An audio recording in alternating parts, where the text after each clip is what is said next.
The Gospel of Gold by G.S. Lewis. Chapter 36.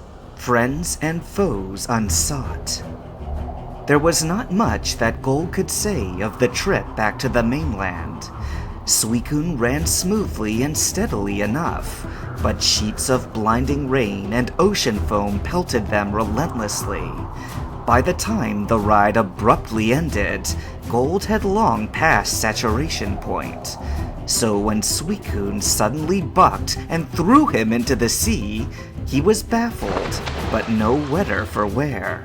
The boy floundered in the water for a few seconds, before he felt moist ground under his feet. He had been discarded onto a sandbank. "Hey, yo!" Gold looked up just as he was regaining his balance to see where the voice had come from. A young man with a mohawk and a surfboard stood on the distant beach, gawking and waving at him. Near him were a couple more lean surfers in swim trunks, all with wonder written on their faces. One of them pointed frantically. "Look out for that!"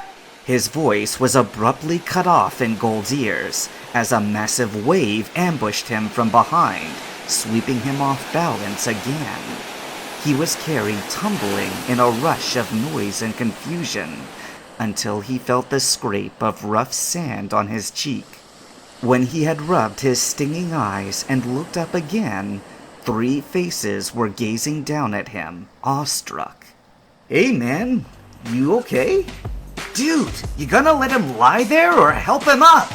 What are you doing in the ocean with all your clothes on? Did you get shipwrecked or something?" "No, Brian. I told you I saw him riding a creature of some sort." The chatter continued, but Gold felt hands under his arms, and he let them lift him to his feet. The next thing he knew, he was being pelleted with questions by the older boys, each interrupting the other, so that it was impossible to properly get anything out. Eventually, a towel was put around his shoulders, and the surfers grew silent long enough for him to make a tentative reply. Gold knew that the explanation for his presence, about coming from some uncharted island where Ho-oh and Lugia now fought endlessly, was inadequate at best, and downright ludicrous at worst. Gold observed the skeptical glances that the surfers passed among themselves with increasing frequency, and it wasn't hard to guess their thoughts. This kid swallowed too much salt water. He could hardly blame them. It was already starting to feel like a dream, distant and surreal. He was mercifully disrupted toward the end, when one of the surfers looked off to his left and gave an audible groan. Everyone else raised their heads to see 2 people approaching. One was a brown-haired young woman, looking to be in her 20s, and the other, the mohawk guy that had been there earlier. He stopped in the sand as one of his fellows chastised him. "Oh, come on, Theo, really? You told on us?" The woman gave him a dismissive wave of her hand as she approached the towel boy. "Now, don't give him a hard time. He was right to alert the gym leader. You boys shouldn't be surfing while the beach is closed, but that matters far less than someone who nearly drowned in the sea." To that, Gold forced an embarrassed laugh. It's not like that. I'm fine, really." In the background, Theo kicked at some sand with a petulant sulk. "I told you," he muttered. "He was on a Pokemon I've never seen before." "Alert the gym leader?" Gold asked, echoing what the woman had stated earlier. "Is that you, then?" His mind flashed back to the posters he had seen of the various gym leaders in Johto, and he quickly narrowed down the results. "Are you Jasmine of Olivine City?" To that, the woman smiled cheerfully, as though she had just been paid a compliment. "No, not quite," she said with a small laugh. You're in Cianwood, the furthest west city of Johto. The gym leader here is my husband, Chuck. Nervous apprehension crept into Gold's heart, in spite of the woman's kindly demeanor. Except for Morty, he had parted on bad terms with every gym leader he'd encountered thus far. Faulkner had been pitiless, Mayor Bugsy relentless, Whitney unsympathetic, Price obstinate, Claire derisive. What could he hope to expect from the fighting-type leader? Probably just plain brutal. But the gym leader's wife continued to smile, and there seemed a genuine kindness in her face that reassured him. "Come," she said, turning and starting off in the direction she had approached from. "It'll be dark soon. Please, let me get you a change of clothes and a bite to eat." Still not completely certain, Gold followed along. As they left, the surfers wordlessly watched them.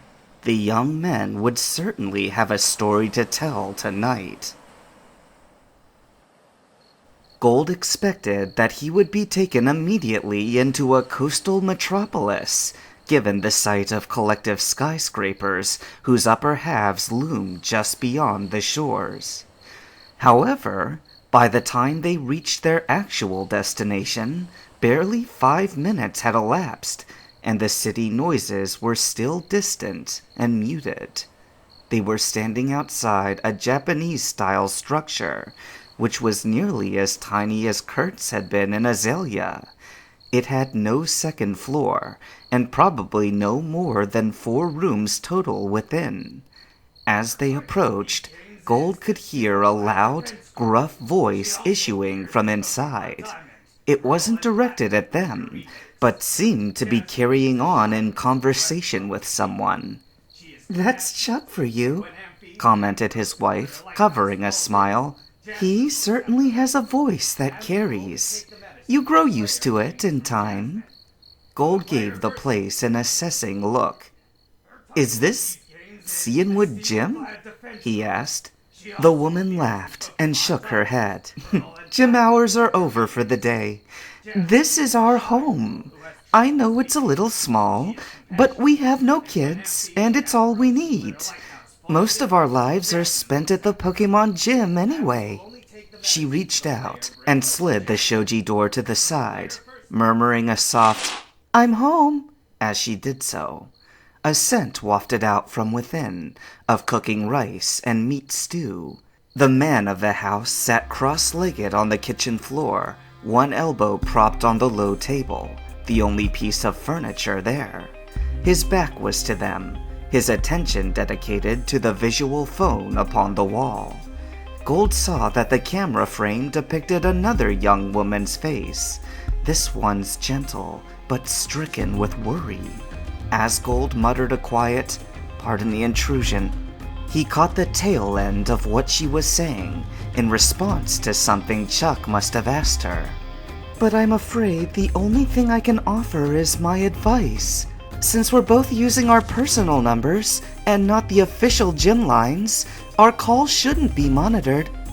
The woman on the screen turned a little and seemed to notice the 2 newcomers. "Oh, there's your, company now. Should I call you back?" Chuck turned and frowned at the sight of his impromptu guest, one that seemed to Gold more thoughtful than hostile. "No, that's all right, Jasmine. We have a different matter to discuss anyway. How's Amphi?" Oh, Gold thought. So that's Jasmine. That was when Chuck's wife came back into the room, holding a folded bundle of white clothes in her arms. Gold hadn't noticed her leaving, but now she knelt down, holding them out to him, and pointing behind her with a free arm. "This judo gi is all that we have of your size, I'm afraid," she explained apologetically. "The bathroom's that way. Once you're done changing, I'll wash your clothes for you, okay?" Gold nodded and offered her his best smile of gratitude. Once he had slid shut the bathroom door behind him, Jasmine's voice became muted, but Chuck's natural bellow penetrated the thin walls. The pharmacy has the new dosage prepared, but there will be no getting it to Olivine until the storms died down. Think you can hold on until whenever that is? A pause. With all the sudden upheaval, I don't think you need to worry about gym leaders anytime soon. Another pause.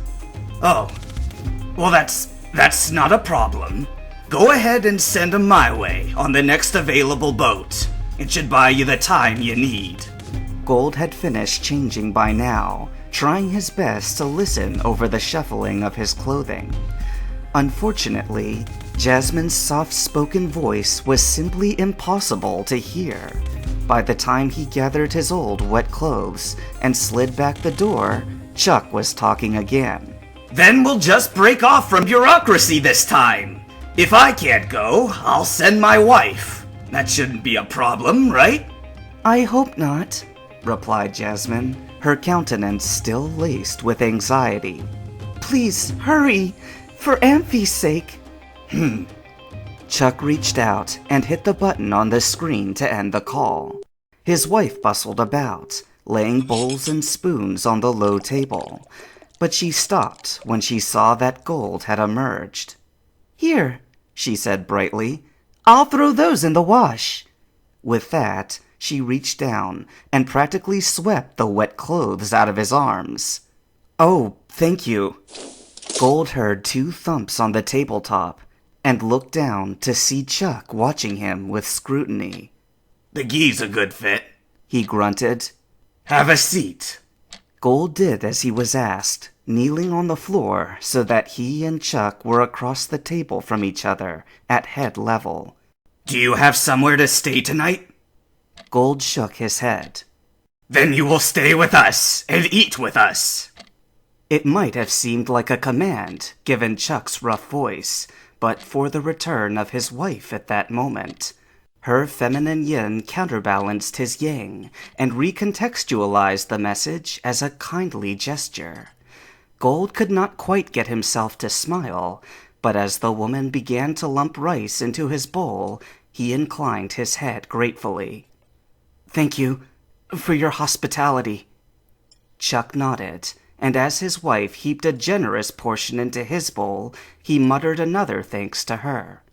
When all was ready, they sat in silence for a moment, with bowed heads. Then Chuck tucked into his food, and his wife and Gold followed suit. They ate quietly for some time, and though the stew was good, Gold found that he wasn't desperately hungry. It was strange. He hadn't eaten a thing in over 24 hours, but the fast hadn't bothered him. Being with Spirit had been food and drink enough.